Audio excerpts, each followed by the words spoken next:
Hey folks, you know I take my trail camera intel pretty seriously. It's a huge part of how I build my hunting strategy, and I'm always looking for gear that just flat out works. Stuff I can rely on. Backed by solid people and the best customer support in the business. That's exactly why I run Tacticam Reveal cell cameras. Whether you're just getting started or you're a full-blown data junkie like me, they've got a camera to fit your budget and your hunting style. My go-to currently is the Reveal 3.0 series with fully integrated GPS. These things are dead simple to set up. Less fiddling, more scouting and hunting. And they run on most major service providers and will automatically connect you to the strongest signal in your area. So no more hiking to the top of a ridge just to realize you've got the wrong service provider. Been there, not fun. Here's the kicker. You don't even need an SD card. That means fewer trips in, less pressure on your spots, and more real-time intel sent straight to your phone. And if you pair it with a Reveal solar panel or a lithium cartridge, you can keep those cameras running longer and spend more time doing what actually matters. Scouting new ground, dialing in a setup, or maybe, just maybe, finally cleaning the garage like you told your wife you would before the season started. Don't just take my word for it. Check out Tacticam Reveal at tacticam.com. Tacticam. Everything you need to take your hunting to the next level. Stay more comfortable, more concealed, and in the stand longer with Oscio gear. Premium camouflage apparel created for bow hunters by bow hunters. Oscio's revolutionary patented camo patterns and innovative features are designed to keep whitetail bow hunters totally invisible and dead quiet. Elevate your game with Oscio. Visit asiogear.com and take 20% off your purchase with code TRUTH20. If you're like me, e-scouting isn't just part of the process, it is the process. And nobody's doing it better than Spartan Forge. This is a veteran-owned company that built the only science-based scouting platform on real GPS collar data and artificial intelligence to predict deer movement. But where it really shines is with their imagery. Spartan Forge now has a high-res UAV coverage for 80% of the whitetail states, down to 5-centimeter detail. That means you can see trails, old logging roads, cuts, even subtle vegetation changes that most apps completely miss. And if you really want to get nerdy, their LiDAR layer breaks right through the canopy so you can see the forest floor. Gives you some visibility to those hidden draws, ditches that big bucks absolutely love to live in. Add in historical wind data and a desktop-only features like Eagle Eye and Cyber Scout, and you've got the most advanced hunting app out there. Start your risk-free 14-day trial today at spartanforge.ai.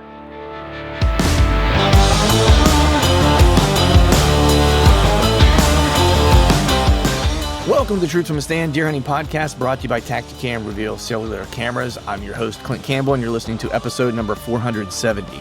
Today, I'm talking with my buddy, Chad Sylvester, to talk about why you might feel stuck in your hunting. So stay tuned.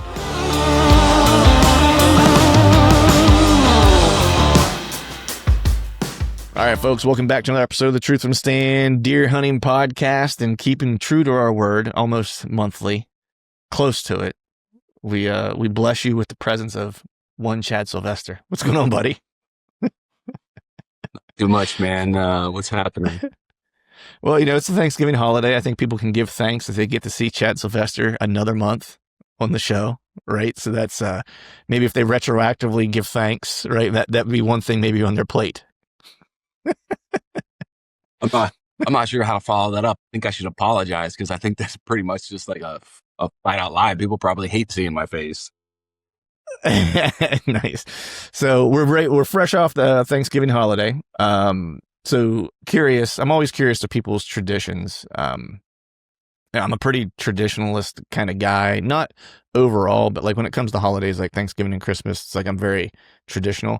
And when we sit down, like we, go around our table and say like what we give thanks for. Now, when we used to have dinner with our, my wife's parents, we would go back every year, and theirs is way more kind of traditional where they would actually, and this was something that was from her grandfather, like they would have a basket with kernels of corn. You get a kernel of corn on your plate before you would put any food on your plate, and everyone would sit down, and you would pass the basket around however many people there were. I mean, there could be, most of the time it was, like 20 some odd people would be over, which I know isn't big for some people, but for our family, that was pretty big. And everyone would have to go around with like their kernel of corn. And sometimes we would sit, sometimes we wouldn't. Usually we would just grab the kernel because not everyone would fit around one table. So we'd stand around like the kitchen because it was open into the dining room and then like into like the living room, like a big kind of circle. And you'd take your kernel of corn from your plate and you and someone would start with the basket and they'd say what they're thankful for, and then they put their kernel of corn in it, and you pass it to the next person. That's what we do around the whole thing, right? So people would always have like very heartfelt things to say. Just for background, my wife's mother's a pastor, and her grandfather's also a pastor, right? So it was very traditional, right? And they get to me, and my wife says something really nice, my daughter says something really nice, and of course, I quote the great Ricky Bobby from Talladega Nights with "I'm thankful for my stone cold fox wife," ow, and slapped her on the ass and put my kernel of corn in the basket and passed it. So the question, so we go ahead. that's fit nowadays, like how I know you, but like how is that received by the fam? Well, I think there was a lot of nervous looks around the room when I did that, until like everyone just like lost it. Like her grandfather, her mom, her dad, like everybody just like totally lost it. So then everybody like, joined in, of course, and thought it was hilarious, but like at first people were like, "Oh my God, I can't believe he said," so yeah, it went over well, and it became like a thing, like when it got to me, it's like something ridiculous had to be said, So we do a version of that at our house. It's just the three of us, my wife, my daughter, and I. And it's usually more tame. It's like, and my daughter said, I miss going back to Grammy and Paps for Thanksgiving, because she's like, I always look forward to watching Dad say something that shocks everybody. So, it's a little more tame now. But how was your holiday, man? Was it good? Yeah, it was good. It's pretty low key. We hung out at the in-laws for the day. Yeah, it was good, man. We just kind of played cards, ate a lot of food, watched a lot of football. That was pretty much it. It was good. And that's kind of usually what we do for holidays, right? Like we're usually like we're pretty low key on that kind of stuff. Like not big giant parties, not some big celebration. It's just like let's all be comfortable in our own skin and kind of just kind of hang out, slow down, take the time to slow down. Yeah. Yeah. Agreed, man. And it's like, it felt good, because I mean, you and I are both just like a week plus a few days back from being on our hunting trip together, and so I definitely needed a little recovery, a little recoup, a little downtime. I was meaning to get out to hunt since I've been back home, but it's amazing the things that pile up while you're gone. That's the truth, man. And I was kind of thinking the same thing. Like I haven't bought an Ohio license or tag this year, and I'm like looking at the calendar. It's like opportunity to start in fleet. We have gun season rolling in. I'm like, I really need to at least get a doe shot and get it stuck in the freezer before before the holidays hit. Like once Christmas comes with kids, we have gymnastics and cheerleading. It's like, oh crap, man, this stuff's really starting to pile up. But similar to you, like wasn't able to do anything before Thanksgiving. So yeah, yeah, I know. I always want to try to get out like in between, getting back from a trip and Thanksgiving and stuff like that. And every year it just gets harder, with just schedules and stuff like that. And so, I usually try to get out like a day if I can, like either the Friday after Thanksgiving or like maybe because our gun season comes in that Saturday after. And by the time this releases, we'll be in the throes of gun season. And so if I don't make it out in that small little window of opportunity, then I usually just kind of say, all right, cool. I'm going to take care of whatever I need to take care of. And then once gun season's over and late season's officially kind of like upon us, then will be my next, opportunity to kind of get out, which is rough because I don't, admittedly, I don't have a lot of great kind of late season setups, and so what I'll mainly use it for is just to try to maybe it'll be a hunt with a scout in mind to a degree, right? Is like, can I start getting ahead maybe for next year a little bit? And if I get an opportunity to have put on a really good hunt, then I will. But I just kind of go into it with that kind of perspective. That way I'm not disappointed, so to speak, right? And it seems to be it seems to be a good approach. I'm a little more willing to jump into places I haven't really been into before because I'm low expectations, right? So it's like, let's just take a flyer and walk into this spot and see what happens, which can be good, right? Especially if someone's out there listening doesn't have a lot of great late season setups, it's like, start using it to kind of, evaluate, things for the upcoming season, and then you might surprise yourself at the same time. Yeah, I couldn't agree more. I think when we get at this time of the year, like you hear guys talk about like late season could be the best time to kill a buck, specifically a target buck. But I've always found like if you don't control the food, man, it's tough. Like deer have been pressured to push it away with so much less. Your setups have to be dialed from a cover perspective.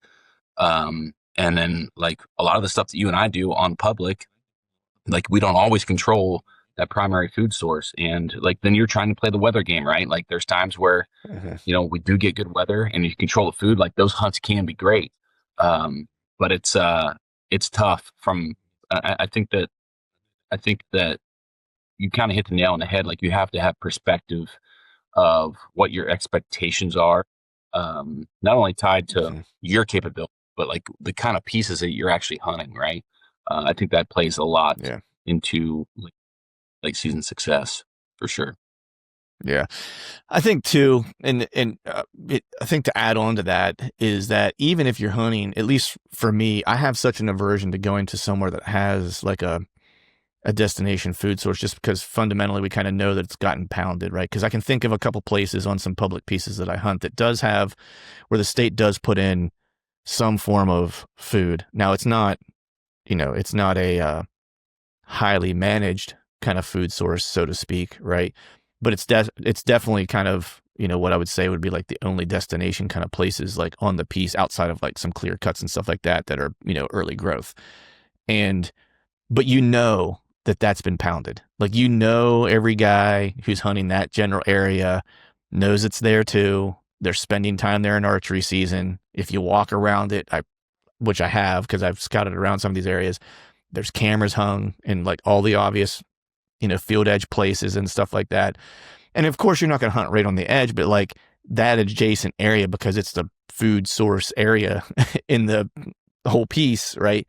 Just attracts a lot of people. And so it's like in your back of your mind, you're going, could be a good late season setup if you can find a buck that's dumb enough to walk in, early enough, right?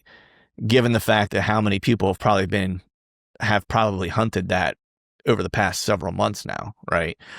And so even though I know, like in the back of my mind, especially if the weather gets real, real bad, it's like they will put their guard down for a second. You get to that driving wind and like snow, like kind of what you guys got this past like day or two, right? Just nasty weather. It's like, sure, they're more likely to make a mistake, right? But, I probably focus more on thermal cover, like just because I feel like it doesn't get as beat up as much. Well, yeah, like, and I think that there is like pressure creates predictability, like from a deer movement perspective, right? Like all those on public, like if you do have those food sources that managed from a DNR perspective or a state perspective, like that stuff's being hunted. That movement to the destination is going to be later. Like to me, that creates predictability to go back and to your scouting and your knowledge of the general area, and like you like it doesn't. I think when the media in general, right? Like even when I mentioned controlling the food, like yes, but pressure still dictates everything, right? Like, and that's just the reality of what we do as public land deer hunters. Yeah. Yeah. So speaking of public land deer hunters and challenges and so forth, true to form, the session that Chad and I like to do together is less about, here's how you hunt late season or here's how you do this. What we like to focus on a little bit more is how maybe people think about things. That's something that, tickles the fancy for both of us, right? We're big kind of mindset guys, right? Regardless of whether it's hunting, whether it's in your personal life or whatever the case is. And so we like to try to tackle topics that are, related to that, but also are related to hunting. And the topic that we picked for this week is why you might feel stuck in your hunting. The reason why we pick that is because as we're kind of like laying out in this kind of, pre-topic discussion, is that we're at that point in the season where you very well might feel stuck because the best time of the year, quote unquote, has come and gone, right? You might have had a target deer earlier in October that you felt real good about. Maybe and maybe you saw him, maybe you didn't, maybe October was a mess. And so you were kind of putting your eggs in the basket of November where, man, things are going to get visible and they're going to move, more. And that's going to be my opportunity. And here we are, end of rut, we're past Thanksgiving. We're into like a lot of gun seasons in a lot of states. And if you're like Chad and I, you're still holding tags and you're looking back going, where the hell did the whole season go? And now I'm staring late season down staring me in the face. And, even if you're not new to this and you've been doing this a while, it's really easy to kind of feel like you're stuck. And it doesn't matter if it's hunting, it could be baseball, basketball, whatever thing you endeavor in, right? You get to a point to where your mind kind of gets you stuck and you can't quite figure out how to get out of it. So what we're going to do is we're going to talk a little bit about, why folks get stuck, or potentially why these aren't, we're not scientists. So this is, we're not using a scientific method here, right? This is just things from our experience collectively. And then our experience of, Chad and I've had the ability to talk to a lot of different hunters, a lot of really good hunters over the course of years, to kind of help give us insights and stuff like that. And so we're going to try to share some of that stuff with you guys. So with that, we'll just kind of go ahead and jump into, do you want me to start or do you want to start with the first one? Like, why, let me just ask you the question and we'll kind of go from there. So maybe a good way to kind of think about it is like, can you think of a time where you ever felt like you were stuck in your hunting? Like where you were like, man, I'm just not making any progress. Things aren't making sense to me. And not just like in a micro moment, like within like a week of like, I can't get this figured out, but like in a longer kind of stretch. Yeah, man, there's multiple times. And, it comes from a few different angles for me personally, right?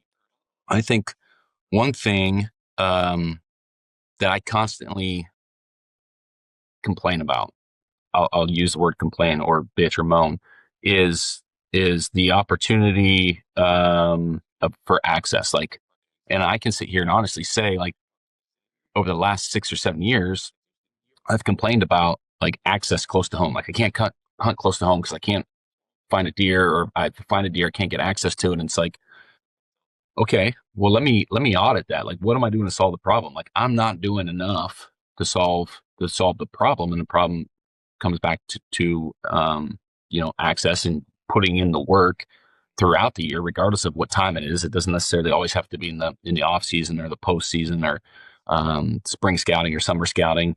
Like, I'm just not doing enough to not feel stuck in that regard. And then, so that's one of my like personal struggles of feeling stuck.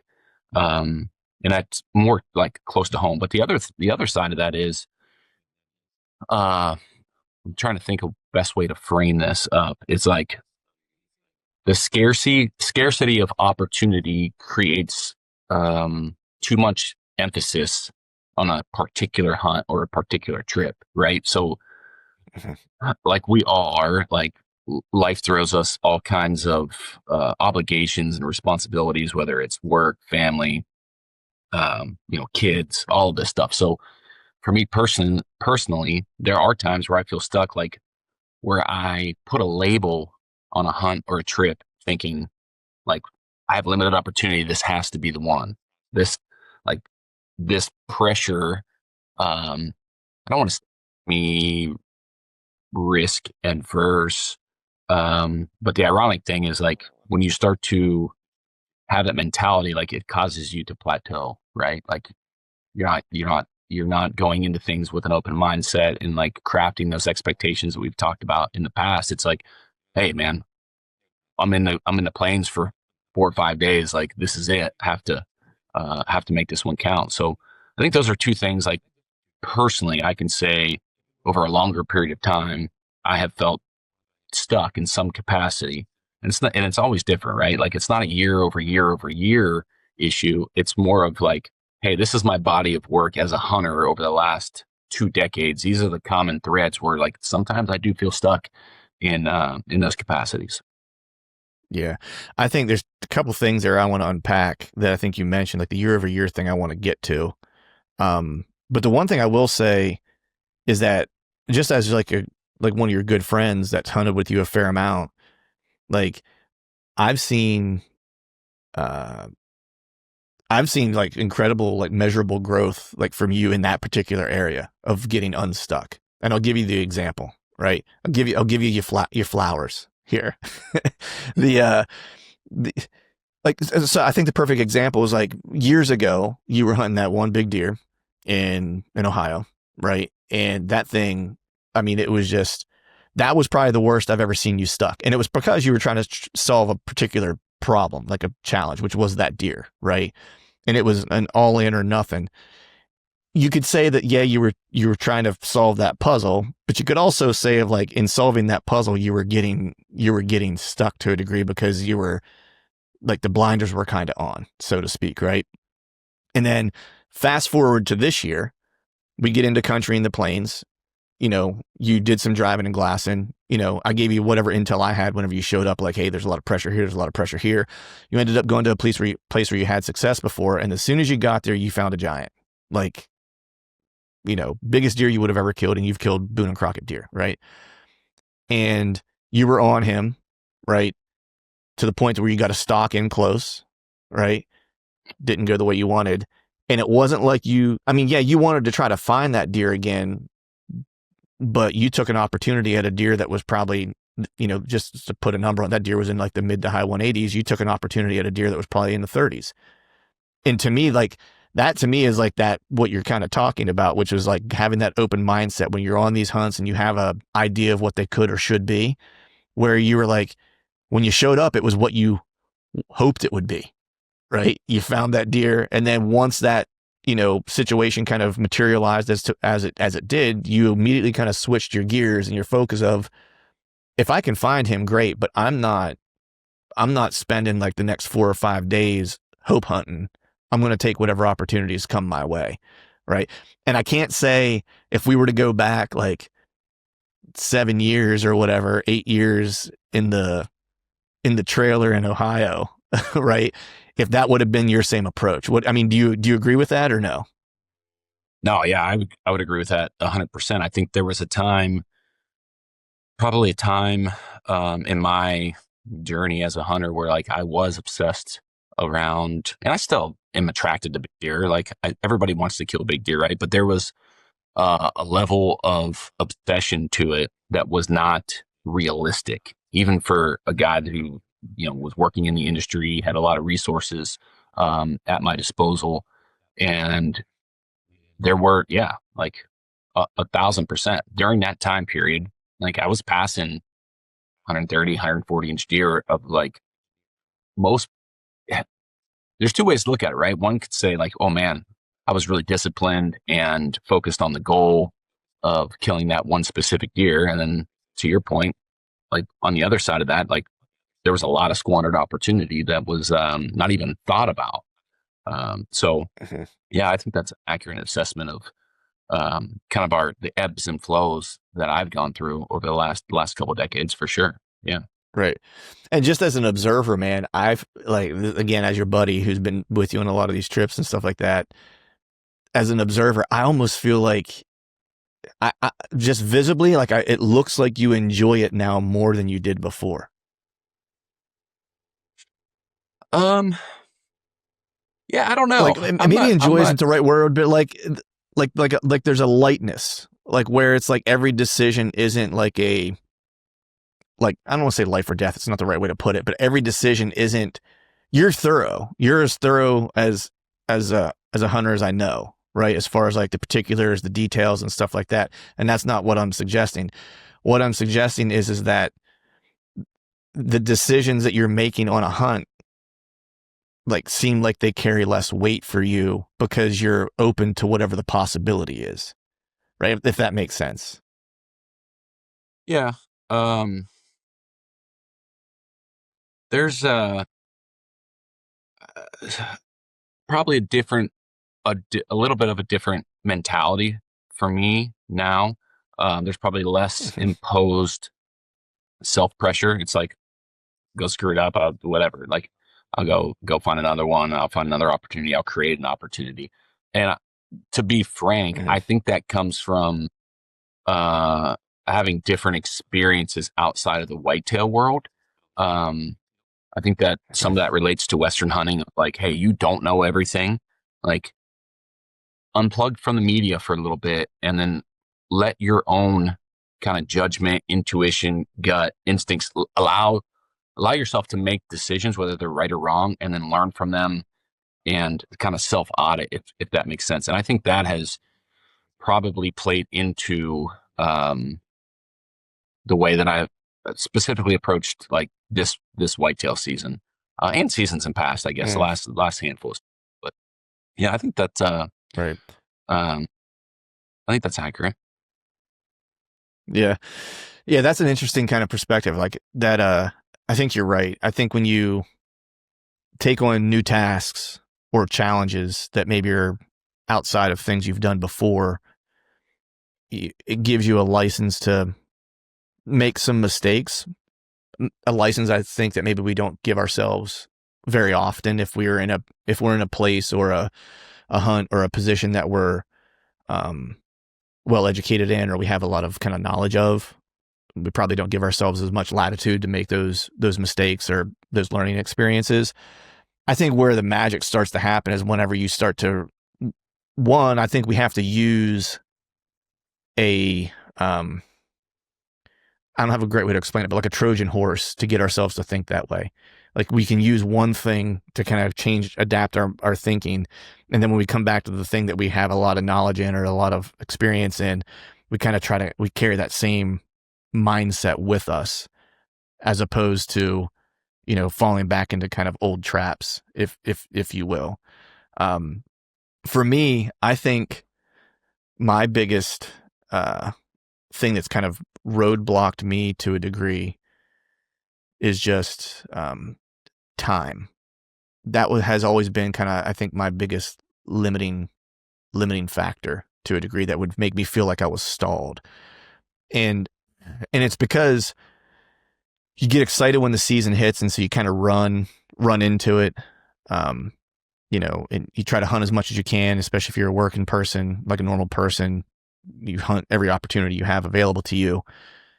And it wasn't until, not everybody has this flexibility. And so I totally recognize that, because I was on the opposite side of this, where it's like I had a regular schedule. I was going to an office and working every day, and so the time was very limited. And so that was a lot of times what would make me feel stuck. And I think you can still achieve this even if I have a job where I work remotely now, so I have a lot of flexibility. And so what I started doing more so was, I still don't have any more time necessarily, but I at least have the flexibility to use my time kind of how I want to use it. And so it became more timing things to weather and not just the days that I had off to hunt, right? Or manipulating my days off that I have to time up with the weather that I wanted to hunt. And so that to me was like the biggest thing, because it's the experience in leaving the plains, right? Like part of it was I was on limited time at the end, and the weather was going to be horrible along with rain, to where I ran out of time to time the weather, because the weather was going to come after I didn't have time any longer. You know what I mean? And so, but I manipulated as much as I could, right? I was there for 3 weeks, so nobody's going to cry for me for opportunity. And don't expect it. But it was, for me, the way I felt stuck most often was just around time and being able to time the weather, because I always felt like the time that I had to hunt rarely matched up with the timing of the best weather opportunities to hunt, or within the time of season where the weather was going to have the most impact, right? And so when I started being able to do that, and it really was just more of a thing that started happening last year when I started chasing that one particular deer, was when I really started taking advantage of it. And then that's when I noticed, I was like, oh man, when I hold my water so to speak, and I don't go run out right away, and I use my time wisely, and I start mapping it to weather as best I can, I'll take only being able to hunt 2 days if I can get the 2 best weather days, as opposed to hunting 4 days and I only have 1 weather day that's worth a shit, right? And so I started going more that route, and part of it, a lot of what we talk about here is mindset. So part of it's psychology too. And so when I would do that, I was so much more tuned in because I felt like I was in it. I felt like I was giving myself opportunity. Where on some of those other hunts, just being honest, I would feel like, man, I'm just out here, right? And there's nothing really suggesting that I should be out here other than I have time, right? And that's okay too, right? But part of it is like, maybe I wasn't as detail oriented. Maybe I wasn't as focused. Maybe I was missing things that I should have been seeing because I was just mentally wasn't, clicked on. So that's one of the things that I've seen, at least for me, like in how I've been stuck. But I want to get back to the year over year thing that you mentioned, because I think a lot of times when people think they're stuck, they think it's a microcosm of like, it's just captured within a year or within a season. And I think some of the larger things that happen whenever people get stuck are more broad and are more long term. And it becomes, I don't want to say poor habits, but just things that they've been ingrained in them that they pay attention to or don't pay attention to, and they don't even realize that they're doing it. I think in the moment of a season, I think people can pinpoint how they might have gotten stuck in it. Something happened, they missed this timing, they missed this front, whatever the case is. But I think things like, one you hear a lot of times, right? People hunt the same way every year. That's a great example for year over year, right? They're going to go to these tried and true spots year over year and not kind of venture out of areas that they're familiar with, whether it's on a piece that they consistently hunted or whether it's an out-of-state hunt and they keep going back to the same well over and over again, expecting the same results, right? If they've had success there. And I think that's one that's hard to break, right? Because, we're creatures of comfort, and having that familiarity with a spot or an area gives us comfort. I've been guilty of it too, right? And I think that that's something that's hard to kind of break out of, especially if you had success there 1 year and maybe 2 years later, or the previous 2 years since you've had success, maybe you've had like near misses there, like you were close. And so it kind of keeps bringing you back, right? That spot keeps bringing you back, where the reality is if you would just change your setup or just change slightly, right? You probably have success. It might be in the same general area, but it might be a different spot, right? And I think people are just reluctant to that change sometimes year over year, and it puts them in a rut because you and I know, man, the rut could be happening here and 200 yards away. It could be like it never happened, right? So if we're talking about the rut specifically, man, it's like you got to be willing to go to the well that's providing water, not the well that has provided water in the past. Yeah, 1,000%. I think some of that stems from, to your point, like when you get into the micro level of a hunt within a season, it's easy, at least I think for most people who are wanting to progress, it's easy for them to kind of unpack that 4-hour, 6-hour experience and kind of measure like their strategy leading up to that, if that makes sense. Like, okay, well, the scouting said this, I got into this sign, the setup was good. Maybe, I'm looking at the wind. I thought it would work with this wind. It didn't. So I need to make a small adjustment. I need to make an audible time. I have those conditions to hunt that specific area. Maybe it's a tweaking of a different tree.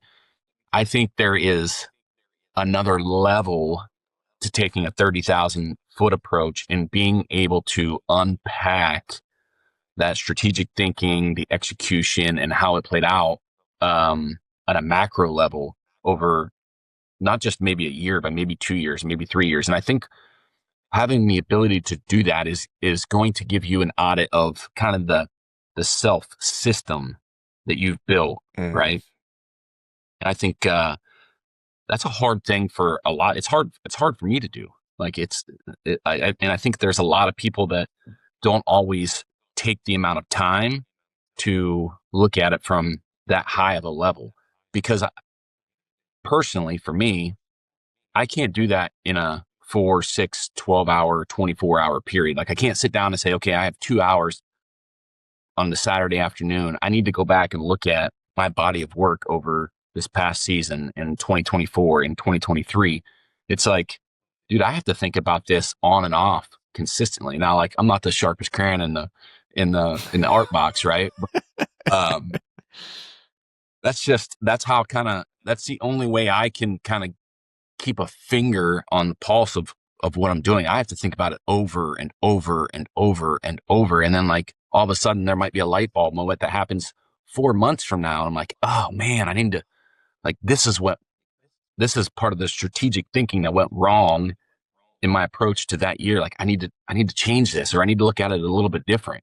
So I mean, I don't know what your thoughts are on how you kind of unpack that, but like for me, it's a much longer approach to the debrief, so to speak.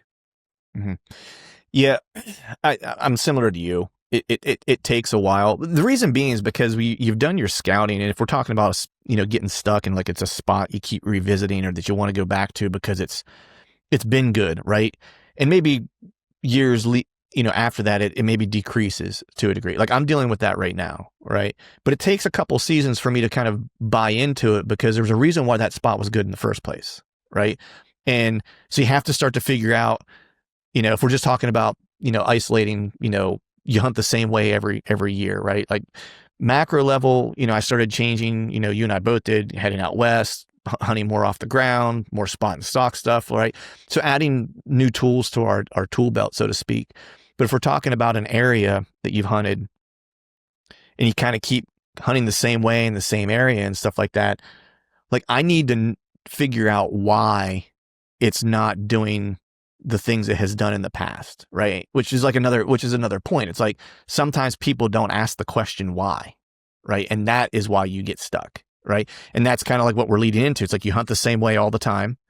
You hunt the same spots all the time. So if they're not working, you have to ask that question why, which is what we're kind of doing now, right? It's like it takes a little bit of time to unpack all that and ask the right why questions to get to what do I need to change, right?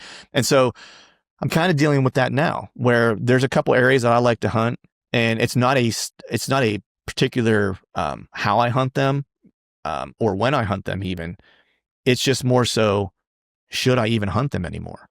Because I've watched over a couple years, let's just say 5 years of it being really, really good to like just not being great any longer, right? Where it's like limited deer movement in the area. I definitely noticed more pressure in the area. And so these are my whys, right? It's like, okay, why should I change? Why should I change? And just some of the things that drew me to that spot to begin with from a habitat standpoint has slightly changed as well, right? And so these are all the whys. So now what I need to do is kind of need to figure out, is this spot good for anything? Like I've already kind of marked it off. I don't really need to, I'm not going to probably hunt this again, right? Unless something tells me something different.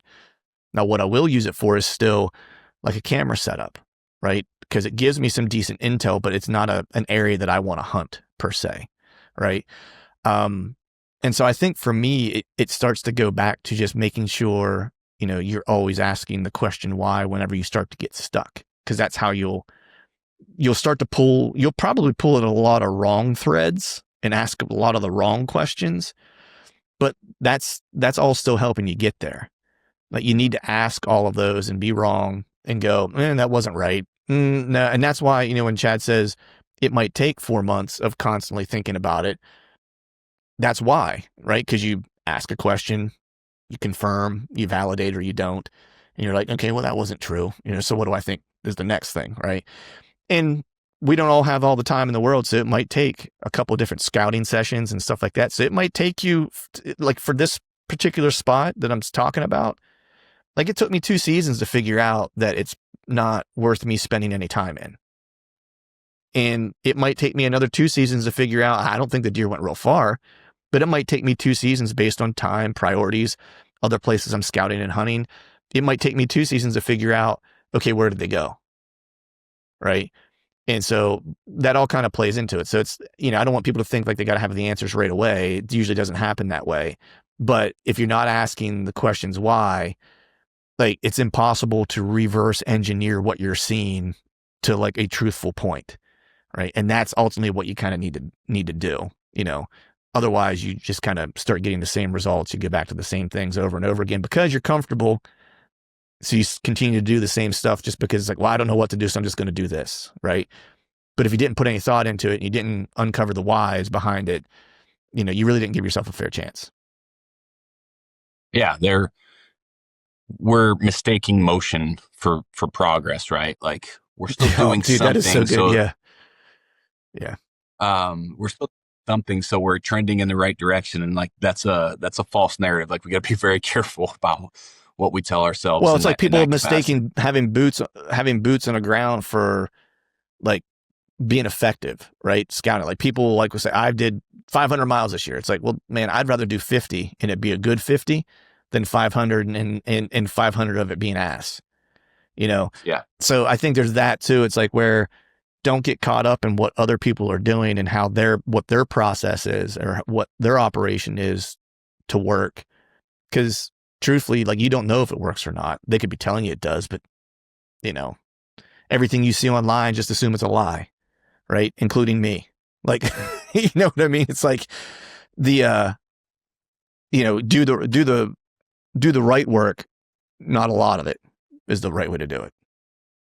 Yeah. Yeah. You got to qualify this stuff for yourself. I have a question for you though, Clint, that I think,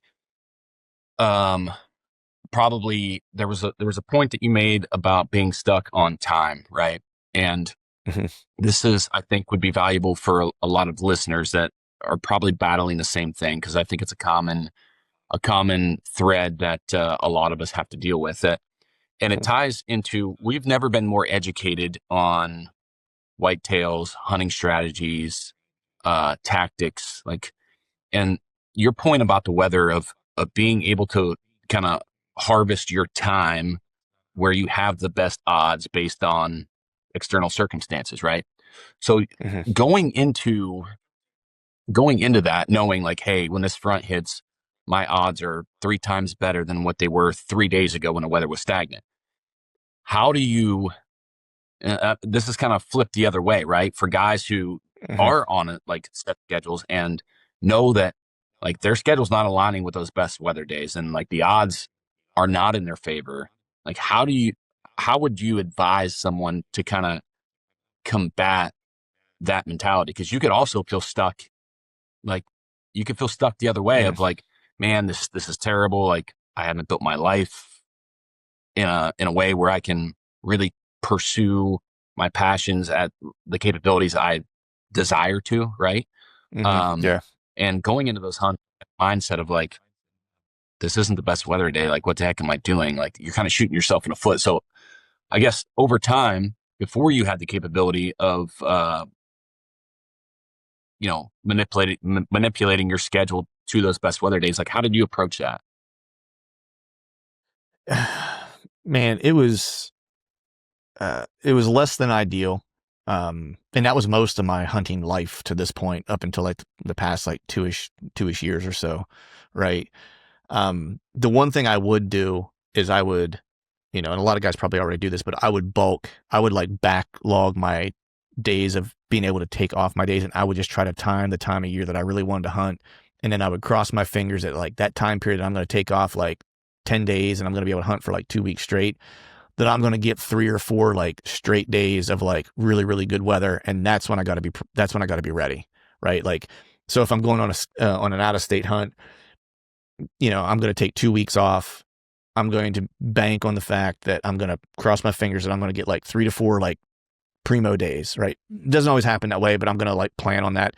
So when I get there, I'm going to use those first however many days to kind of do a lot of what we're talking about, right? Which is just get my shit figured out, right? Where do I need to be? Where are the deer spending time? And if it's local, and if I'm hunting local, then it's like, then I'm going to use the time leading up to that to figure out where the deer are at, like, which is even better for a person if it's somewhere where they live, because now they can use their off season, they can use their preseason, they can, whatever you got to do, you just got to figure out where the deer are going to be. Right. The other thing would be, I would just be super aggressive and just know that I'm going to bump deer. Right. And part of me was, and I should probably go back to some of this because I've become a little bit more cautious, I think, because I've able to manipulate my time a little bit more, is that, you know, the Iowa hunt was a great example of that, which is like, I would go into places and go, I'm going to move deer because I want to see that they're here. I'm going in with the purpose of like, I'm going to kick them out of where they're at because I want to see if the buck that I'm chasing or if there's a good buck in here. As long as he doesn't smell me, keep the wind in your favor, but bump them with noise or soft bump them or whatever, because I just want to see them, right? And so I would do a lot more of that. That way, when the weather hit that I knew that I wanted to really hunt, you know, especially if I could give that spot that I bumped them, if I could give it like a day or two for them to come back and kind of get comfortable again, and then the weather hits, then it's like that's what I really wanted, right? And so that was more so, you know, how I would try to approach it.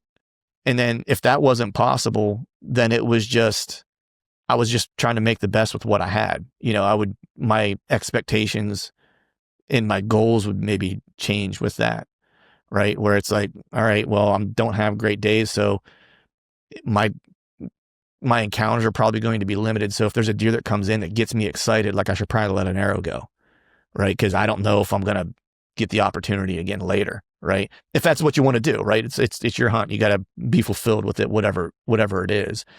And then at other times, you know, it would be these days really suck. I'm going to bet that other people aren't out because they suck. And so I'm going to take advantage of going wherever the hell I want to go, right? And just run roughshod wherever it is I want to hunt and not worry so much about blowing someone else's hunt up or whatever the case is, because I doubt there's a whole lot of folks out, right?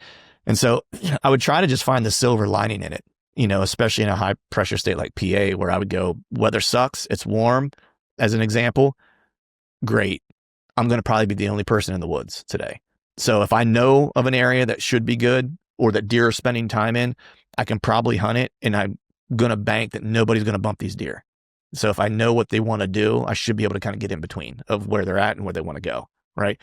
So that would be kind of how I would, at least how I did it, right or wrong, but that was kind of my approach, just to try to mentally stay in it, right? That I'm going to have an opportunity, right? Because a lot of it's fooling yourself. Like, you got to kind of fool yourself a lot of times that like today's the day.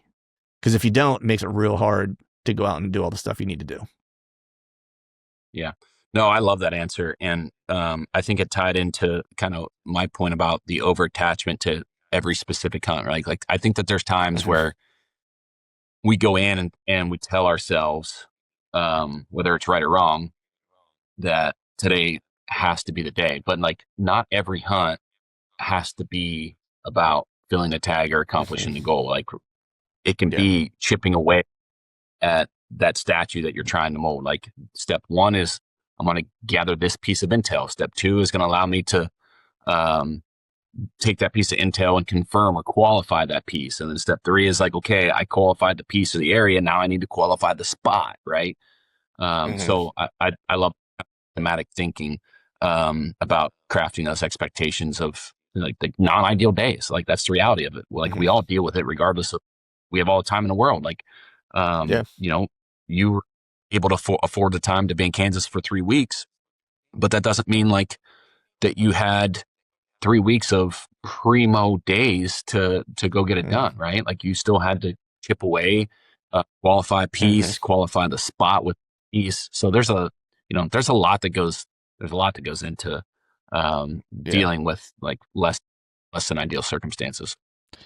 Yeah, and I was actually going to bring that up, like, as a good example. I didn't think about it until you started mentioning it, but that's exactly what happened out there, right? Which was, I got into camp, and it rained, and I mean, I documented all this stuff in like the daily podcast stuff that I was doing, but like, those roads are just impassable when it rains that much. Like, you can't do anything, and so I was trying to just find spots that I could get to just start to learn. Like, hey, is there deer here? Is there deer here? Is there deer here?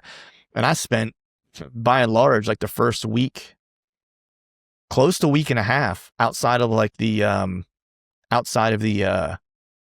that first weekend that I was in country over, I spent basically that first week and a half just glassing and walking pieces and trying to find where the deer were at, because I didn't have great weather, right? I had a lot of rain, had to let the roads dry out. Like, that first weekend, the weather was okay. It wasn't gangbuster necessarily, we got that little stretch whenever you got into camp, which was good. But that was a lot of what that hunt was. Like, even though I had all the time, I was still working. So I was still trying to fit stuff in. And so I was just using the time that I had the best I could, um, and I think that's a lot of what you just have to do when you're on limited time, it's magnified, right? If you're working and you're at home and you got obligations at home and stuff like that, it just makes it a little bit more challenging. But what you had mentioned was one of the things that I wanted to touch on, was that you said, like, just chipping away at things over time, right? I think a lot of times, people, I'm trying to figure out how to say this. You'll hear people say, and I do believe this to a certain degree, that if you don't think you're going to kill, then why are you in that spot, right? And I think people take that as thinking, if I don't think I'm going to kill that day in this particular stand, why am I in that spot? But I don't think that that's true, right? I think of, like, our buddy Cody, like, that's something he says a lot. But I think people take it out of context, because it's not necessarily, if you don't think you're going to kill that day, why are you in that spot? I think it's more so, if you don't think you can kill in that spot, why are you spending time in it? Because I think there's value in having, like, a low risk, intrusion into an area, right? To kind of figure out if that is a spot you can absolutely kill in. And even if you think it's a spot, maybe it's a spot you can kill in, you need to kind of dial the spot in. Like, where exactly is my setup? And that was painfully obvious to me this year of hunting with a longbow, right? And so I was in spots where I thought I could kill. I just didn't spend any time in them until I thought I could kill, as opposed to getting in there, figuring out where I could kill. And that was the difference between me shooting that big deer and not shooting that big deer. If I would have walked in the day before and kind of assessed it in the daylight, I probably would have set up in the right spot. But because I went in the dark and, like, set up in the first spot, then set up in a second spot, then went back to the first spot, like, I was trying to do it in so real time that I just set up 5 yards off, right? And so I think a lot of times people have these sits that go for broke whenever they don't have enough intel to go for broke yet. And I think that there would be value in just a little bit more, like, critical intel gathering in the location, and of course you want to do the right things. You want to go in with the right wind and check it out, right? Because you don't want to blow deer out if you can help it, especially if you know there's deer in there. This flies in the face of what I was just saying, where it's like, sometimes I'll go in and want to bump deer. This is like a spot where you're like, it's going to be good. It's going to be right. I know there's deer in here, so I don't need to qualify that. I just need to figure out how I'm going to kill them in here, right? And I think a lot of times people will dive in, it's a go for broke hunt, and it's just, they're 30 yards off or they're 20 yards off or whatever the case is. I think going in there and timing it where it's like, I got the right wind to get in, to do some scouting. And if I can time it with some rain that's going to come right after I kind of hop in and I hop out and I get like a day's worth of rain, it's like, that's ideal, right? But you don't always get that. But I think it's worth getting in there and doing some low risk kind of assessing to know there's a spot to go for broke. And the reason why I say this is that, I'm going to bring Cody up a second time, but I think when he explains something verbally, and then the videos he's been putting out like the past 2 years, I think now you see his process, how he does it. Like, you understand a little bit more of how he's going about it, right? Because he will dive into a spot and scout it and muck it up, and then rain come through and bounce out, and then hunt it 2 days later on the backside of a rainstorm coming through or whatever, And so I think doing more of that, qualifying in a low risk kind of manner before you go for broke, I think is a way to get yourself unstuck. And I think just going for broke is a way you're getting yourself stuck, because you're constantly taking a super high risk, high reward opportunity, as opposed to like a low risk, high reward opportunity. Right. So I think that's one thing that I learned that lesson the hard way this year. I mean, I think I academically knew it, and I think this year it kind of came to fruition, and it finally kind of bit me in the ass. Yeah, but at the same point, like, I give you a lot of credit for being as methodical as you were, and like taking the approach to like chip away. Cause like I watched you from afar, and like this was a little bit of a different trip. Like we weren't able to spend a bunch of time together. Like, and the way we were bouncing ideas off one another was via text, like kind of in real time. But like from afar, I watched you like qualify a piece, right?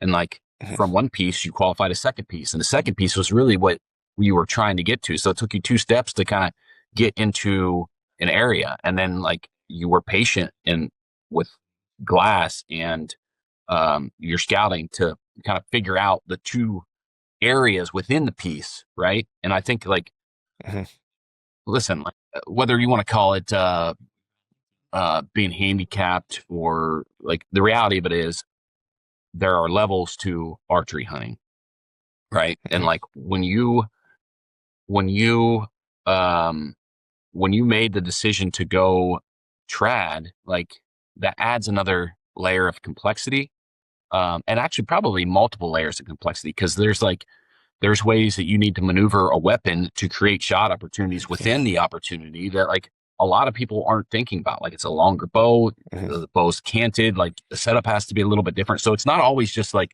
yes, on the surface level, it's black and white. Like I was 5 yards off, but like, then there's another layer of like, okay, I needed to be 5 yards closer to be able to have the opportunity, but the opportunity within the opportunity, like maybe did not exist. Like, you know, I don't know. I didn't lay eyes on that piece, and you talked me through it verbally, but there's just there's levels to this, right? And like when you made the decision to go hunt with traditional gear, like I think that you, again, academically, you knew there was going to be another level, but like without going through it, you don't. It's hard to really grasp. There's not a lot of people that can academically think in their mind of like, okay, this is going to be different. It's going to be different in reason 1, reason 2, reason 3, and then plan and execute without having some type of experience, right? Like it's classic backup quarterback scenario. Like you can take all the reps in the world that you want at practice. Like it's a different thing in the game, right? Yeah. 100%. And you're right. You know, I did take all those steps and stuff like that. And I don't want to make this about necessarily me rehashing all that, but I will say this, and you and I are also hardest on ourselves, right? You know, and, yes. You know, so you're looking at it going, dude, you did all the right stuff. You checked all the boxes, you played the game, right? You qualified, you found him, you know, you knew where he was going to be, like the spot within the spot, right? Like all that stuff, right? In my mind though, I'm going, yeah, but the last part was wrong. Yeah. You know, it's like the final setup was wrong, you know, and it is a little bit of Monday morning quarterback, right? Cause you know, yeah, after the hunt in that particular area, it's like the obvious setup was like painfully obvious, right? And I feel like if I had been in there just one other time, if I had just like been like, you know what, I'm going to go in and walk this, just like, and not even get into the guts of it, because I could really probably have seen what I needed to see by staying out of it just a little bit. There was a clear and obvious setup within the setup, like regardless whether you were hunting with a longbow or a compound, just like to be able to have optimum opportunity, there was an obvious setup, right? And I just missed it. Part of it was because I was trying to thread the needle. I was trying to get 2 things out of it. I was trying to be able to see something and then also kill this deer, right? And where I really should have just set up with my instinct and saying like, this is where he's going to be. This is where I'll kill him, right? And that's where the obvious setup was. And I feel like I would have seen that had I spent like another half hour in there the day before or something like that. But so that's the low risk, high risk. You know, maybe you want to be a little bit more risky. I can't really think. I think the one other big thing, you know, and you and I've talked about this before, and I really tried not to do this year. Well, I've tried not to do this for several years, but this year I made a real conscious effort. Was just not allowing comparison, right? Not letting myself be concerned with what other people were killing or doing, right? People who are still holding the tag like we are right now have seen their social media feeds and like everyone's killed a giant but you. You know, and you can kind of get caught up in that. And I probably selfishly a little bit on this trip with the first season with the trad bow. It's like I probably did it to myself a little bit, right? Because I was going to be transparent here, man. Like because people told me I was crazy for switching, right? Like, why do you want to do that, right? I really wanted my first deer with a trad bow to be a giant. I was like, if I go and I kill a giant on the ground with traditional archery, it's like I'm sticking it to everybody who told me like, dude, why are you doing that? Right. And so I don't know if I even mentioned this on the podcast, but I actually drew on a deer that was probably like 125, 130 inches. Right. I went to full draw and I held on him for, I don't know how long. Right. And I just watched him just at like 15 yards and ended up just letting my bow down. And in the back of my mind, after that all happened, and it was in the same area where I had seen that big deer. I had the encounter with him earlier that day. When I say earlier that day, like 40 minutes prior to that. And this 130-inch deer runs through, with a doe runs through. I go to full draw. I have him at 15 yards. I mean, I'm on him. And he's just standing looking at me. And I just let my bow down. And I didn't think about it in the moment. And afterwards, I was like, did I not shoot him because, like, was it because I knew that other deer was in the area and I wanted to continue to hunt him? Or was it because he wasn't quite the deer that I wanted to try to stick it to people with? If that makes sense. You know what I mean? Yeah, no, I think it makes sense. Like, listen, like we're both like have the type A or alpha personality. Like we're competitive guys. And like that was one of the best things, like as we were traveling home at the end of that hunt, like you sent me that text about being pissed. And I was like, dude, I'm glad that you're pissed. Like it should upset. Right. Like, I mean, and that doesn't necessarily mean we didn't take anything away from the experience, but like there's nothing, I don't think there's anything wrong with that mentality, to your point, as long as you're doing it for you and not for someone else. And I think like that's the big thing there. And like, that's something that I've been stuck in and have struggled with in the past, more in the early days of probably Exodus, of thinking like people actually cared. And then like, it took me a couple of years to really think about this. And I've told everybody this kind of inside my circle, outside of my circle. I'm like, listen, dude, no one cares about the deer that you kill. There's 3 people in your entire circle that give a shit how your season turns out and what you do. Like genuinely, maybe there's 4, maybe there's 5, but the point is there's a very small circle of people that actually care about the type of deer that you kill. And that's just reality. Everybody is trying to get better in like, not necessarily a selfish way, but like when you take whitetail hunting and make the decision to be not obsessed, but the decision to make it a little more serious with archery equipment, it becomes a selfish journey. And it's different for everybody, right? Because you could still enjoy camp, you can still have an archery trip with your buddies and still have, that type of experience. But the long and short of it is, it's like, it's mano a mano, it's you against you against the deer. And that's just the way that it is. And like being competitive, like I was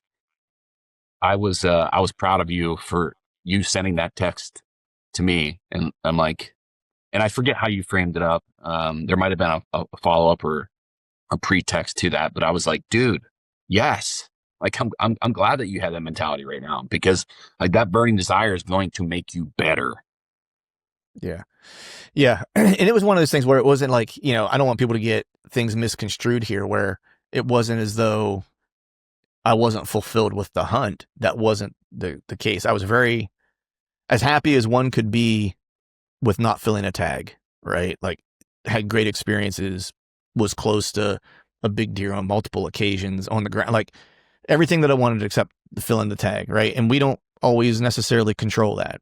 Sometimes that's out of our control, and you're going to have a lot of trips, you know, coming home with tags in your pocket still, right? Like it's part of the equation, right? So it wasn't like I wasn't fulfilled, but I was pissed because it was just one of those things where, you know, it's like if you're playing a football game or you're in a wrestling match or you're at in a jiu-jitsu match or whatever event you want to say, when you have a goal of doing something, it's like, and man, you come up yay short, right? Like that's the part that's just like, because you're thinking, I did everything right. Like I did all the stuff, right? And there was still just one little part of this that didn't work out. I think of like the Rams and the Titans Super Bowl, whenever that dude in the last play of the game gets to the one, right? Like that's what it felt like. It was like, I could taste it. Like I could see him on the wall.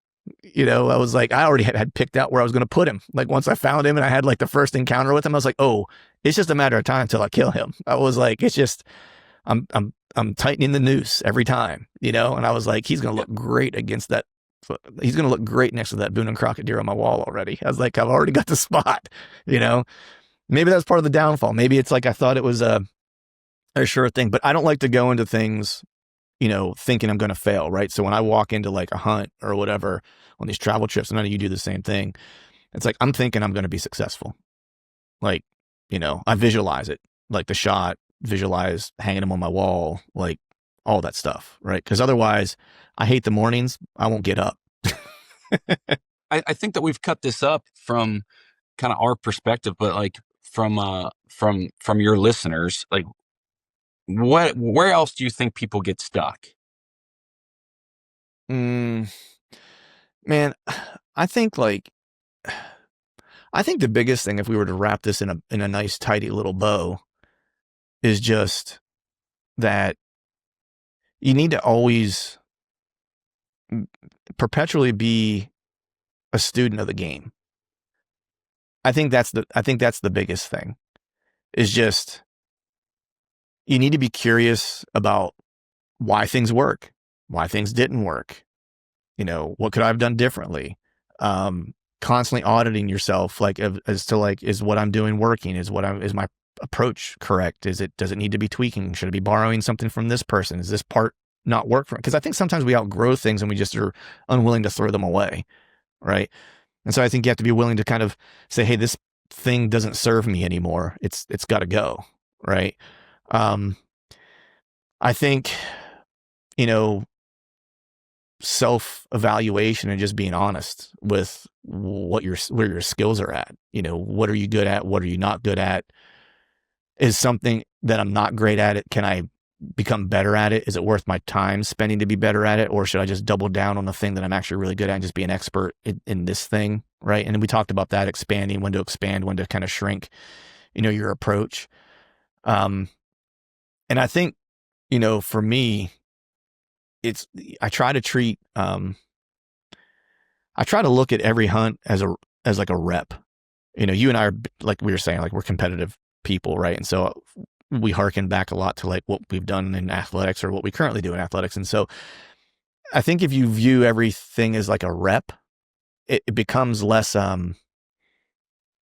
precious, so to speak. Like you don't put so much on it if it's just a rep. Like if you're doing a rep, at practice for something, or if I'm doing a rep at the gym, drilling, whatever, like there's not a lot of pressure on that rep. There's a lot of value in it though.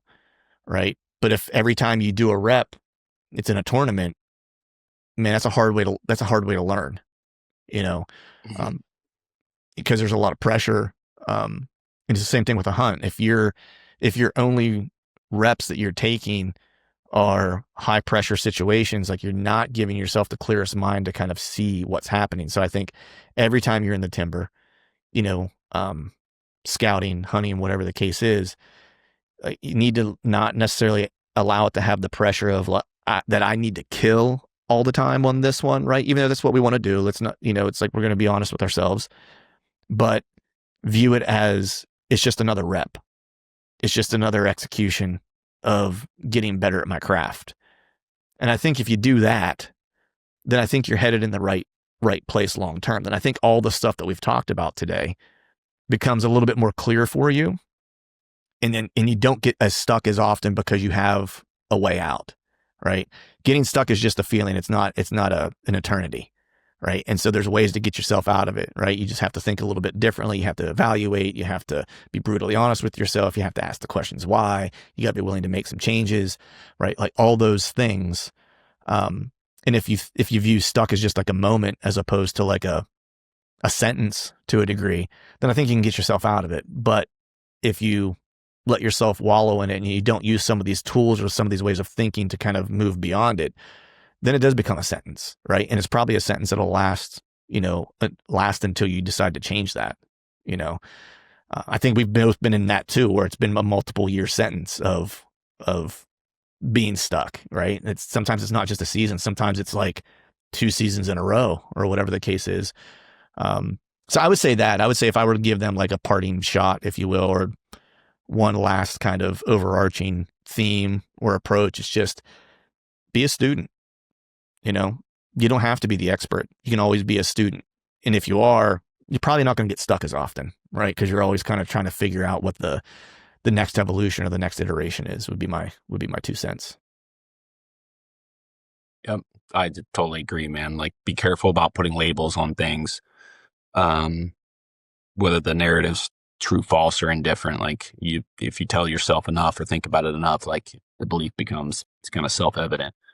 And then I would add one, and this kind of like ties into the reason you and I really started to travel hunt, was like to go have different experiences, because it makes you adaptable to different scenarios, different environments, different tactics, different strategies. So like you're constant in this growth mode.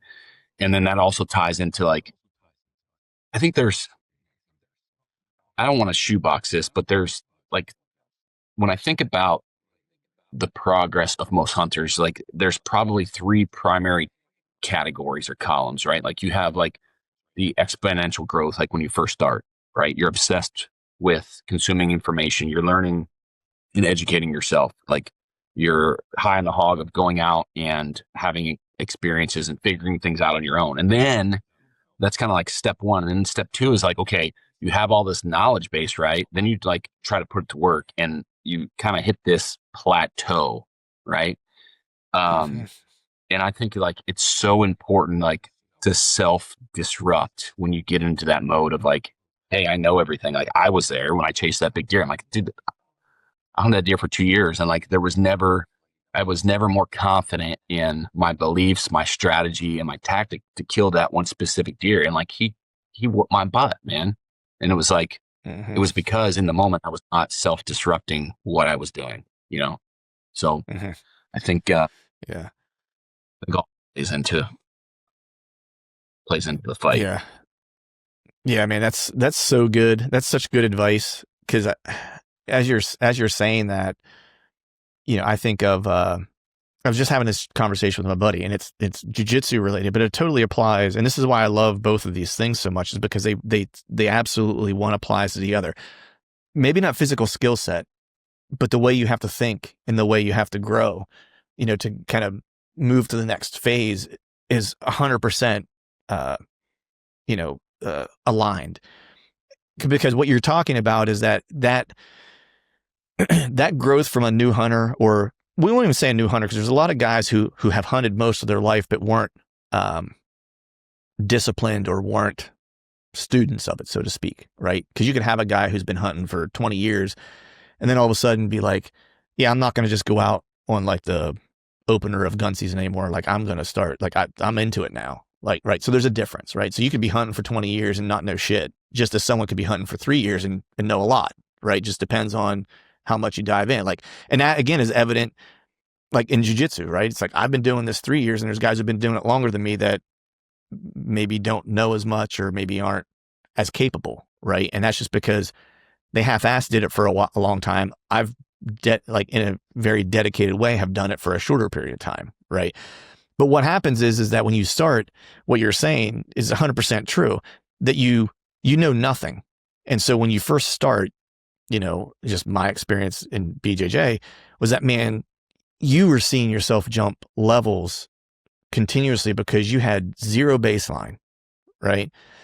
And, you continue to do that and you get a blue belt. And so maybe you're a hunter and you start and you're like, man, I'm learning this stuff. I now understand sign. I know where deer want to spend some time. I understand some habitat stuff, right? And like, it's like you see a big jump. Like all of a sudden I'm seeing way more deer than I've ever seen before, right? And then maybe that's like through like 2 or 3 years, right? Or something like that. And then all of a sudden you finally figured out, like you knew about wind, but you weren't always great with your access. And then all of a sudden, like thermals started making sense for you. Well, boom, all of a sudden now you went from seeing like a bunch of deer and like being in areas where deer want to be to now seeing the type of deer you wanted to see when you wanted to see it because you understood how they were using thermals. And that's a big jump, right? Like that's like a, someone going from white belt to blue belt, right? It's like, oh man, like, yeah, like I got some techniques now that I can use. But there's a funny thing that happens at that point, and this is the conversation I was having with a buddy of mine, is that, I'm still early in my journey in jiu-jitsu, and just like someone might be earlier in their journey in bow hunting or hunting deer, you get to a point now to where the real work starts. Because now the things that you need to focus on and pay attention to and work on don't get you these huge monstrous jumps anymore. It's refining the things that you already have in your toolbox and just making them better. And that takes intention, persistence, and just the willingness to do the hard work, make a lot of mistakes, get beat a lot by deer or by opponents because you're working on of tightening these things that you're good at. So you're not haphazardly trying to finish them anymore or execute these techniques any longer. You're trying to do them now with the utmost control of the position, right? And everything becomes tight, right? It's the same thing in bow hunting or deer hunting. You now have this knowledge base, and now the jumps that you make are really, really hard. And they're not actually going to be measurable within a season basis. They're going to be measurable over the course of the next 2 to 3 seasons. Right. And it's the same way in jiu-jitsu now, where it's like my advancement is no longer measured week to week or even month to month. Right. Like there's times now where it's like, I feel like I'm getting worse. Right. And just like when you kind of dive into bow hunting, deer, and you start to level up, there's going to be times where you feel like you are getting worse because you're trying to add new things. You're trying to try new things, or you should be, right, to kind of broaden your capabilities. But that's really, really hard because you don't have a lot of experience doing that. That was kind of my experience this year, right? But that's when you move from being dangerous to lethal, right? Is that minutia. And I think it's so spot on when you said that, like that learning curve of it feels great because I'm getting like the reward. You hit a point where your advancement no longer gives you that dopamine hit any longer because it's not as visible. Right? You actually have to look backwards at yourself from 3 years ago and go, what would I have done 3 years ago in this situation? Oh, that's a terrible idea. It's a terrible mistake. Right?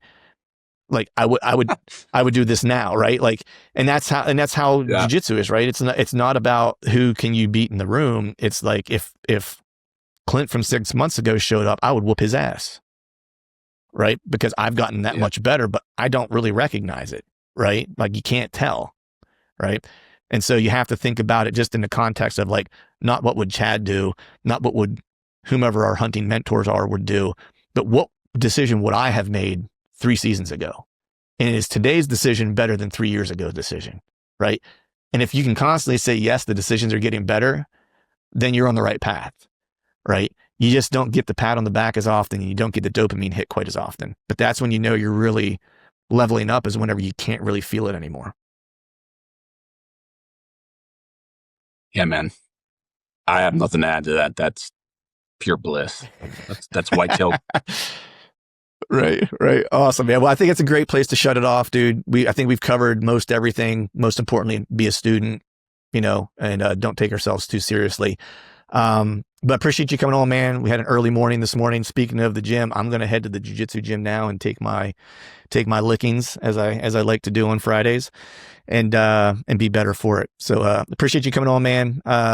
people follow Chad on Instagram.